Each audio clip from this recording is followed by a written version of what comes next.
Avant de plonger dans cette histoire incroyable, pensez à vous abonner à la chaîne et à activer la cloche. Ici, chaque récit a quelque chose à dire, et vous ne voudrez pas en manquer un seul. L'aéroport John F. Kennedy de New York bourdonnait d'activité en ce matin lumineux de printemps. Les passagers se pressaient dans les halls, impatients de rejoindre leur siège pour un nouveau voyage. Parmi eux, Jasmine Carter avançait d'un pas calme mais déterminé, tirant derrière elle un petit bagage à roulettes noires. Jasmine, 24 ans, était une jeune femme au teint ébène lumineux, aux cheveux bouclés soigneusement attachés, et au regard à la fois doux et plein de force. Étudiante en droit, elle rentrait chez elle après un semestre chargé à l'université. Ce voyage devait être une simple étape, un retour paisible. Alors qu'elle franchissait le contrôle, Jasmine sentit les regards furtifs de certains passagers. Elle s'était déjà habituée à ce genre de silence pesant qui l'accompagnait parfois dans les lieux publics. Ce n'était pas la première fois qu'elle était confrontée à une méfiance silencieuse. Mais aujourd'hui, quelque chose semblait différent. À l'entrée de la passerelle menant à l'avion, Karen Mitchell, une agente de bord d'une quarantaine d'années au visage sévère et aux traits tirés, observait attentivement Jasmine. Karen, blanche, habituée à exercer son autorité sans contestation, avait déjà noté la présence de Jasmine dès l'embarquement. Elle fronça légèrement les sourcils, une pointe d'irritation mêlée à un préjugé latent se dessinant dans son regard. Le vol 327 à destination de Los Angeles s'affichait complet. Parmi les passagers, une diversité éclatante, mais un malaise commençait à s'installer imperceptiblement. Jasmine trouva sa place au fond de l'appareil, près du hublot. Elle installa son sac et s'assit, prête à savourer un moment de calme avant le décollage. Mais quelques minutes plus tard, Karen s'approcha d'elle, sa démarche assurée, le regard froid. « Madame Carter, me suis-je bien entendu dire que vous devez changer de siège ?» demanda Karen, son ton sec et autoritaire. Jasmine, surprise, leva les yeux, le cœur serré. « Non, pourquoi ?» répondit-elle calmement. Karen ne répondit pas tout de suite. Son visage se durcit, et elle baissa la voix. « Nous avons reçu une requête spéciale. Il faut que vous descendiez de l'avion. » Le choc. Autour, certains passagers commencèrent à se retourner, intrigués. Jasmine sentit une boule se former dans sa gorge. Comment pouvait-elle être expulsée alors qu'elle n'avait commis aucune faute? Mais Karen, sûre d'elle, ignorait la tempête qu'elle venait de déclencher. L'annonce de Karen fit comme un froid glacial traverser la cabine. Jasmine, encore figée, chercha dans le regard de l'agente une explication, un motif. Mais Karen restait inflexible, les lèvres pincées, le regard dur. « Madame Carter, ce n'est pas une demande, mais un ordre, » répéta Karen, le ton glacial.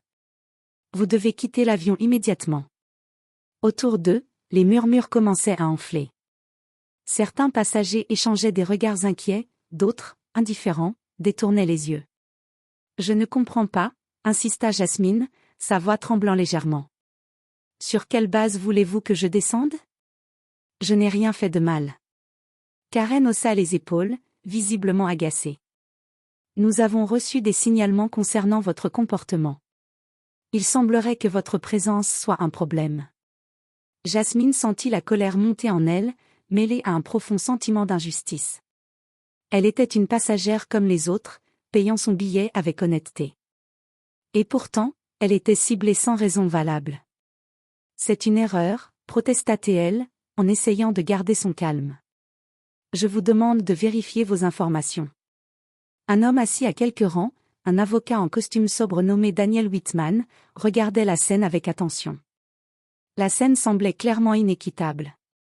Karen, sentant que la situation lui échappait, appela à l'aide 2 agents de sécurité qui attendaient près de la porte de l'avion. « Ils vont me faire descendre de force ?» murmura Jasmine, les yeux embués de larmes. « Je ne vous laisserai pas faire, » répondit Daniel en se levant. « Cette femme est traitée injustement, et je ne resterai pas silencieux. » Karen échangea un regard rapide avec les agents, puis fixa Jasmine d'un air défiant. « C'est l'ordre que j'ai reçu. Si vous résistez, la sécurité interviendra. » L'ambiance dans la cabine devint électrique. Des passagers murmuraient, certains prenaient discrètement leur téléphone pour filmer la scène. Jasmine serra les poings, rassemblant tout son courage. Elle savait que la bataille venait de commencer, mais elle ne pouvait pas se laisser expulser sans se défendre. Au même moment, hors de l'avion, Marcus Carter, son père, un homme imposant au charisme naturel et respecté dans la ville, recevait un appel urgent qui allait changer le cours des choses. Marcus Carter, homme d'affaires influent et défenseur reconnu des droits civiques à Chicago, était en réunion dans son bureau lorsqu'un appel téléphonique urgent interrompit ses échanges. Le visage grave, il décrocha immédiatement. « Marcus, c'est Jasmine, elle est en train d'être expulsée injustement d'un avion à New York », expliqua d'une voix pressée une amie proche. Sans perdre une seconde, Marcus attrapa son manteau, attrapa ses clés, et quitta son bureau en direction de l'aéroport, déterminé à défendre sa fille coûte que coûte. Pendant ce temps, en l'avion, la tension était à son comble.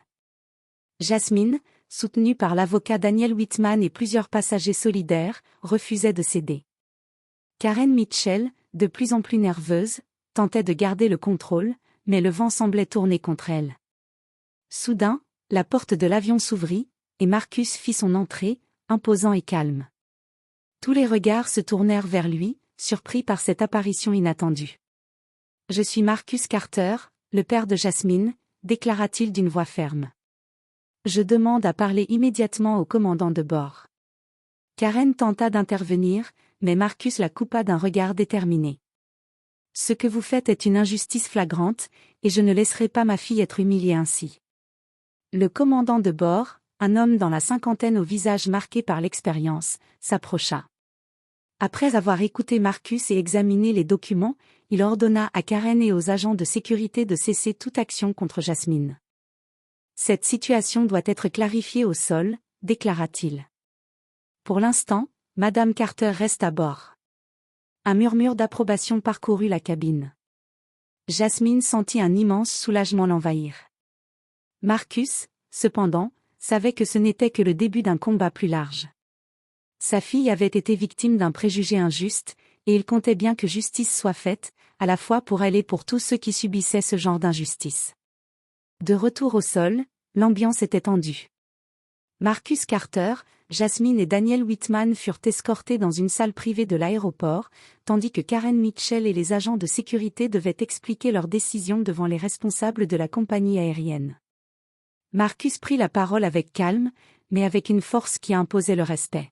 « Ma fille a été victime d'une discrimination injustifiée », déclara-t-il devant un panel de responsables. Ce genre d'abus ne doit pas rester impuni. Face à lui, la directrice des opérations, Madame Lawson, tenta d'adopter une posture diplomatique. « Nous comprenons votre colère, Monsieur Carter. Nous allons mener une enquête interne pour clarifier les faits. » Mais Marcus ne voulait pas d'une enquête au rabais. Il exigeait des réponses claires et des excuses publiques. Dans le hall, la nouvelle avait déjà fait le tour. Plusieurs passagers, solidaires, partageaient les vidéos prises à bord sur les réseaux sociaux, dénonçant un acte raciste et abusif. Les médias locaux commencèrent à s'intéresser à l'affaire, attirés par l'histoire d'une jeune femme expulsée injustement et de son père puissant qui refusait de laisser passer cette injustice. Jasmine, malgré le choc, trouva dans cette mobilisation un appui précieux.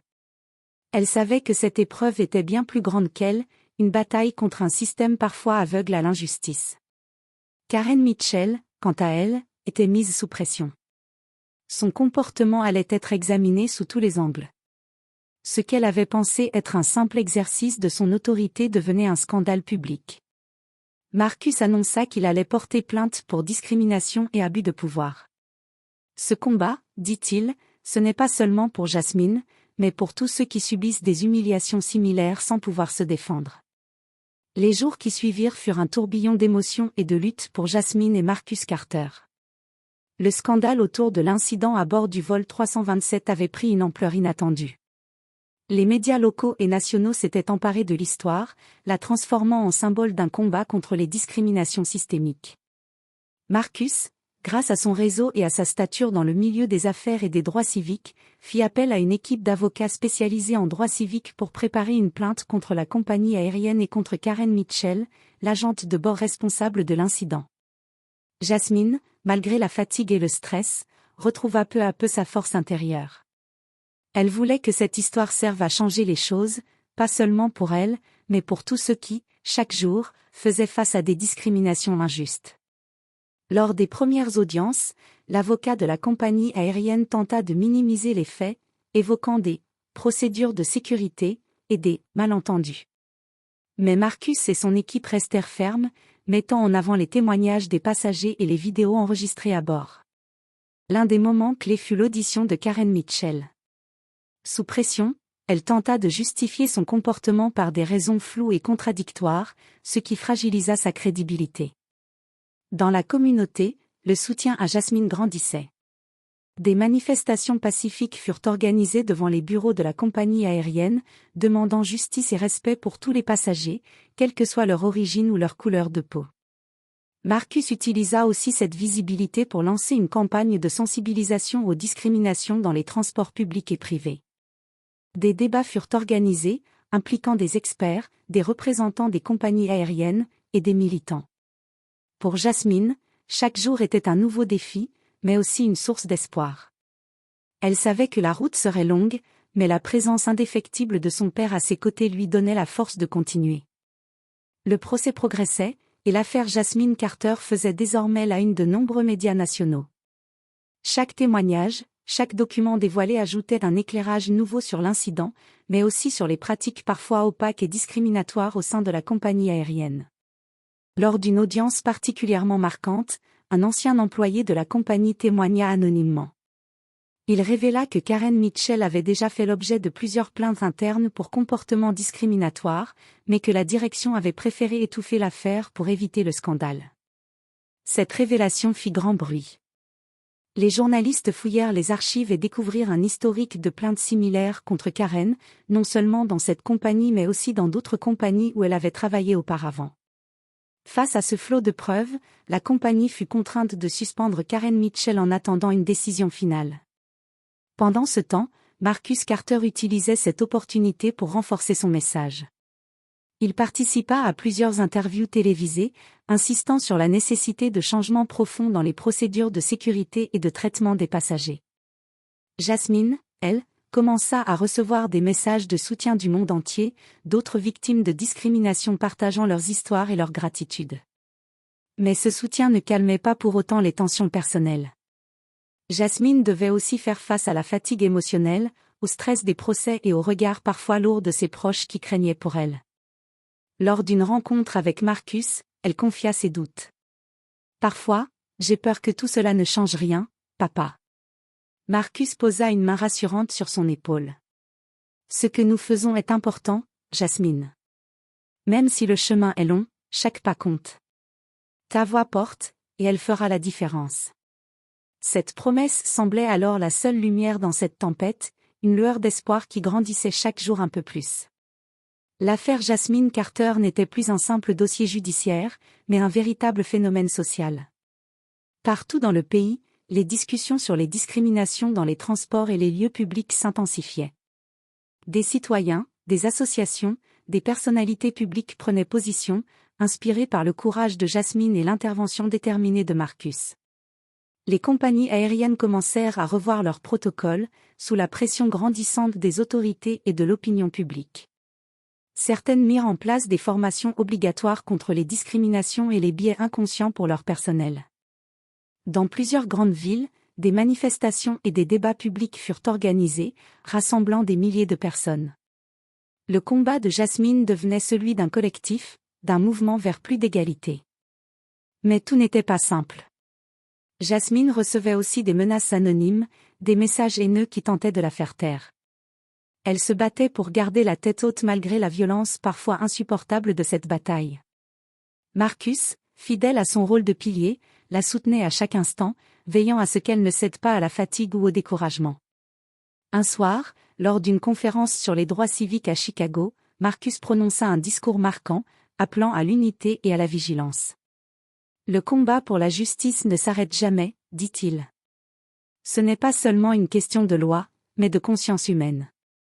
Nous devons être les gardiens d'un monde où chacun est respecté, quelle que soit sa couleur, son origine ou sa condition. Dans l'ombre, Karen Mitchell, désormais suspendue, voyait sa carrière détruite par ce qui avait commencé comme une simple injustice. Après plusieurs mois de combats judiciaires intenses, le verdict tomba enfin. La justice reconnut la discrimination dont Jasmine avait été victime et condamna la compagnie aérienne à verser des dommages et intérêts importants. Karen Mitchell fut définitivement licenciée, son comportement mis au ban de la profession. Pour Jasmine, ce fut une victoire symbolique et personnelle. Ce combat l'avait transformée. De jeune étudiante, elle était devenue une figure inspirante, une voix puissante dans la lutte contre les discriminations. Lors d'une cérémonie organisée en son honneur, Jasmine prit la parole devant une foule émue. « Ce n'est pas seulement ma victoire », déclara-t-elle avec émotion, mais celle de tous ceux qui se battent chaque jour pour la justice. Nous devons continuer à nous lever, à dénoncer, à agir. Marcus, debout à ses côtés, partageait sa fierté silencieuse. Leur lien s'était renforcé au fil de cette épreuve. Mais la vraie victoire, pour eux, c'était le changement tangible dans les mentalités et les pratiques. Plusieurs compagnies aériennes avaient adopté de nouvelles politiques inclusives, et les passagers étaient mieux protégés. Jasmine reprit ses études avec une énergie renouvelée, déterminée à devenir avocate spécialisée en droit civique pour aider encore plus de personnes. Le combat avait été dur, douloureux, mais il avait ouvert une voie d'espoir. Une voie où la justice, même face à l'injustice, finit toujours par triompher. Les lumières de la salle s'éteignirent doucement, laissant place à un silence empli de respect. Jasmine Carter regardait autour d'elle, le cœur rempli d'une émotion profonde. Ce chemin parcouru, cette lutte acharnée contre l'injustice, avait changé non seulement sa vie, mais celle de tant d'autres. De retour chez elle, dans un quartier paisible de Chicago, Jasmine s'assit à son bureau, entourée de livres de droit et de notes. Elle savait que la bataille contre les discriminations ne s'arrêtait pas ici. Chaque victoire ouvrait la porte à un nouveau combat. Son téléphone vibra. Un message d'une jeune femme qu'elle n'avait jamais rencontrée. « Merci, Jasmine. Vous êtes une inspiration. Grâce à vous, j'ai osé parler de ce que je subis. » Un sourire traversa son visage. Elle n'était plus seule. Leur voix à toutes résonnait maintenant, forte et claire, prête à changer le monde. À ses côtés, Marcus posa une main rassurante sur son épaule. « Tu es prête pour ce qui vient ?» lui dit-il doucement. Elle acquiesça. Plus déterminée que jamais, consciente que son histoire n'était qu'un début. Et dans le souffle du vent, porteur d'espoir, résonnait la promesse d'un avenir plus juste.